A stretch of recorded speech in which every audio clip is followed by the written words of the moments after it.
Sudarlun, jajaran Polres Kota Banda Aceh Selasa pagi menggelar reka ulang atau rekonstruksi kasus pembunuhan Asun sekeluarga di Gampung Mulia, Banda Aceh.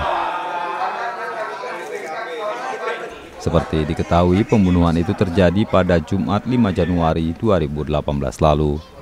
Mengenakan baju tahanan berwarna orange, tersangka Ridwan mulai menjalani rekonstruksi sekitar pukul 10.00 waktu Indonesia Barat. Oh iya, ya kita terapkan pasar berlapis tetap ya. Kita dengan pembunuhan berencana 340, ya. Terus nanti kita juga ada di situ tindakan pencurian juga dilakukan. Adegan yang ini ada 106 adegan. Kita pertama antara pelaku dan korban sama-sama turunkan barang, kemudian ada di dalam nanti ada kegiatan adegan terkait dengan kegiatan pembunuhan itu sendiri, dan kemudian kesiapan mereka diri dengan sepeda motor itu.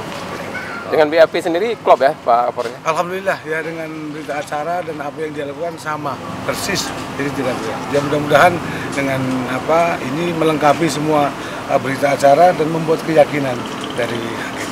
Untuk sementara tersangka ditahan di mana Pak? Sementara kita tersangka tetap masih di Polres. Kapan kita ajukan ke Cepatnya? Dengan waktu yang tidak terlalu lama, secepat ini kita akan ajukan berkas perkara ke kejaksaan. Pak Kapolres, ini kondisi toko masih di Polis Land nih. Ada kira-kira kapan ini kita sepanjang kita kan sudah selesai melakukan kegiatan, jadi nanti setelah ini ya silakan untuk dipergunakan sebagai masalah.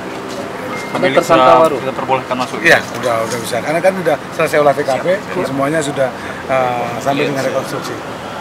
Pantauan Serambi TV dipandu oleh anggota polisi dengan menggunakan pengeras suara.